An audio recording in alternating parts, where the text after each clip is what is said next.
ini juga yang saya sampaikan kemarin, bahwasanya kalau pupuk dari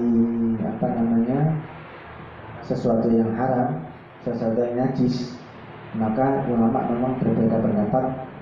Kalau kita ambil ulama-ulama yang moderat, yang dari Mesir, dari Qatar atau sebagian dari Saudi itu membolehkan buahnya untuk dimakan. Tetapi pendapat yang kedua tidak boleh dan itu hukumnya najis ya. Tetapi kemarin yang saya sampaikan bahwasanya pendapatnya lemah. Jadi yang paling kuat kalau misalnya terkena dan tidak disengaja, itu buahnya tetap halal. Bapak Ibu, kemarin juga saya sampaikan bahwasanya hukum kotoran atau darah ini untuk masalah najis ini para ulama juga berbeda pendapat di hewan yang halal dimakan. Kenapa? Pupuk kandang, pupuk dan sebagainya terbuat dari kotoran sapi, kotoran bebek dan sebagainya itu boleh diperjualbelikan. Nah kemarin yang masa jual beli, kalau pupuk dari kotoran babi sebenarnya yang tidak boleh itu diperjualbelikan. Jadi kalau misalnya dijadikan pupuk, ini para ulama sepakat. Ini kalau dari kotoran babi, kotoran manusia, ini tidak boleh. Yang boleh adalah jasa. Jadi semacam kotoran manusia, kan ada yang di daerah Ngantang misalnya. Insyaallah saya 2012 yang sana.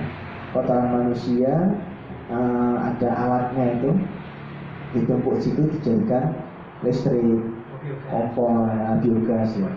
Nah, di situ yang diperbolehkan ini adalah mengambil jasa dari pengolahan itu kan butuh tenaga butuh. Tetapi kalau untuk menjual belikan, mengambil keuntungan itu tidak boleh, jadi jasa. Nah, jadi para ulama sepakat tidak boleh menjual belikan dari kotoran yang itu ya najis atau bukan dari hewan ternak.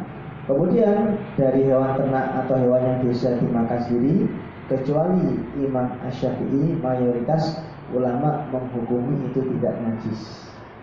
Maka kita jangan heran ketika di Idul Kurban ini ada jamaah itu yang kena darah, kena kotoran langsung sholat. Ini diambil dari hadis Nabi Muhammad SAW yang pernah dilapori dan membiarkan sahabat sholat di kandang dari kambing. Ya, menurut para ulama yang lainnya, kita Fathul Bari dan sebagainya, bahasanya kandang kambing itu ya namanya kandang itu mesti banyak kotorannya. Itu sholat di sana pada saat dan Rasulullah mendiamkan, berarti boleh. Tetapi Imam Asy-Syafi'i sendiri tetap menghukumi itu najis tapi boleh diperjualbelikan karena itu hewan yang halal dimakan. Tapi tetap najis. Kenapa? Beliau beristihad bahasanya ketika sahabat itu sholat berarti kandangnya sudah dibersihkan. Tetapi dasar itu tidak dikuatkan oleh para imam yang lain, tetap menghukumi kotoran. Ketika kita kena kotoran hewan itu ya karena itu tidak najis berarti boleh dibuat sholat dan hukumnya cuma kotor saja sebenarnya. Kalau ya kotor sama adab saja ketika kita ingin sholat kita lebih khusyuk ya ganti. Tapi enggak pun enggak apa-apa. Misalnya ketika kita membantu penyembelihan hewan kurban jauh untuk ganti pakaian juga harus jauh, itu tidak mengapa. Wallahu a'lam. Bisa. Kalau pesing itu enggak apa-apa ya? Enggak apa-apa. Tapi ada teman saya itu, kalau ini kucing nih, kucing. Dia kan nggak tahu itu melihara kucing banyak sekitar 15-20. Nah, rumahnya jadi bau pesing, bau pesing, bau kotoran. Terus kita yang bertamu itu kayak rapuh enak kemarin. Nah itu katanya kan ditaruh di kamar kucingnya itu. Nah itu gimana tuh dari segi hukum Islam itu enaknya gimana? Maksudnya rumah jadikan ya melihara kucing yang banyak ditaruh di dalam kamar, akhirnya kan bau semua rumah.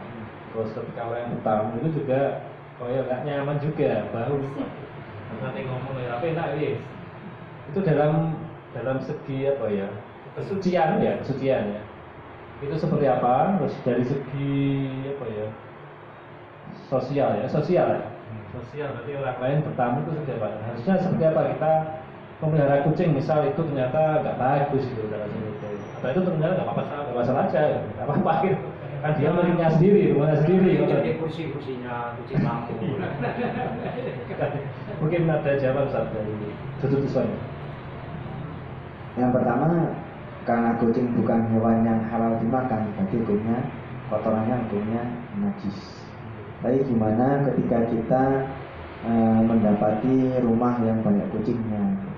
Ya kita ambil aja, kita bikin selama kita tidak tahu ya, tidak mengapa. Kayak yang menyembelih hewan kemarin yang apakah itu dengan mantra-mantra apa-apa, ketika kita nggak tahu ya hukumnya boleh. Tapi ketika itu teman dekat ya boleh kita tanyakan. Jadi masalah sosialnya itu makanya di usul kita ada al-urfi.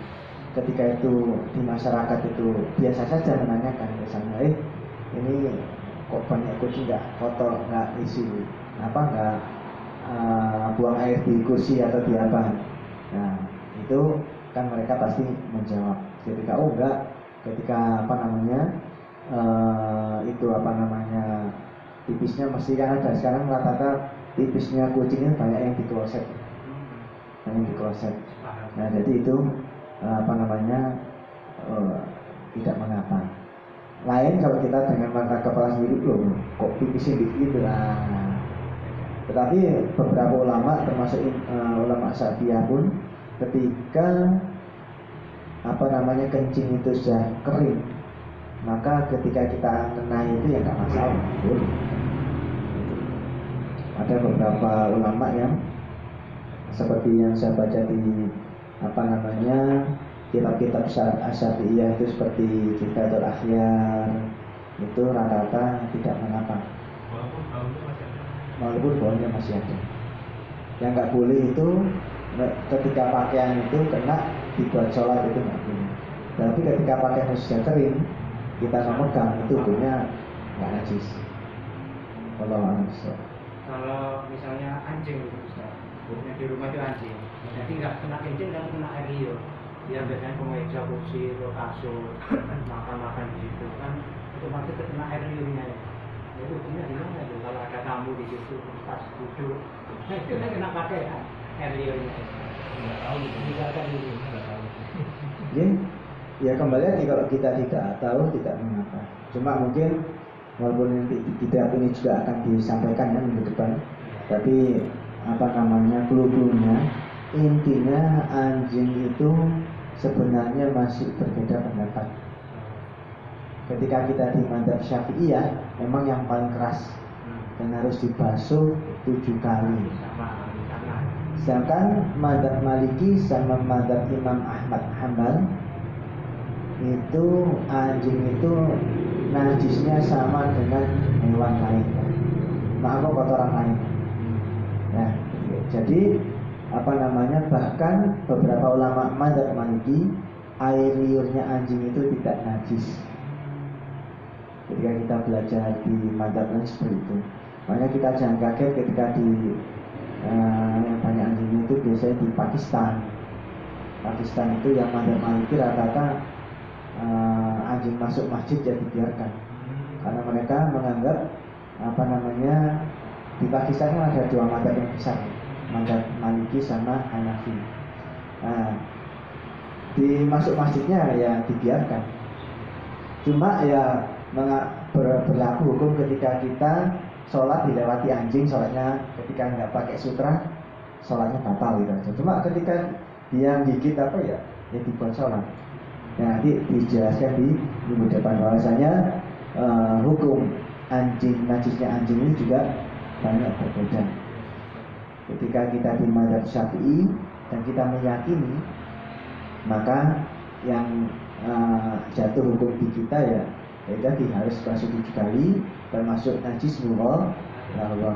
Sedangkan Imam Maliki sama Imam Hanafi sama Imam Ahmad Hambal itu tidak mengenal yang namanya najis mutawasit atau mughalladhah, itu tidak mengenal. Jadi ya kalau anjing basuhnya ya cuma disiram saja. Ya seperti itu. Jadi jawabannya hampir sama kayak kucing tadi, ketika kita tidak, kan masih najis ya. Kebanyakan kan masih ada, hanya beberapa saja ulama madzhab Maliki yang tidak menganggap najis. Nah, kita ini aja kebanyakan yang najis saja ya, ketika kita tidak tahu ya sudah boleh. Saya karena lahirnya di madzhab Syafi'i, ketika ada teman itu dengan anjing ya, dia takut juga itu 7 kali ya nggak masalah kan, karena memang saya masih yakin yang 7 kali itu. Tapi kalau yang jenengan apalagi yang pernah di Arab itu ya boleh saja menganggap anjing itu najisnya ya seperti biasa, cukup dibasahi sudah. Wallahualam.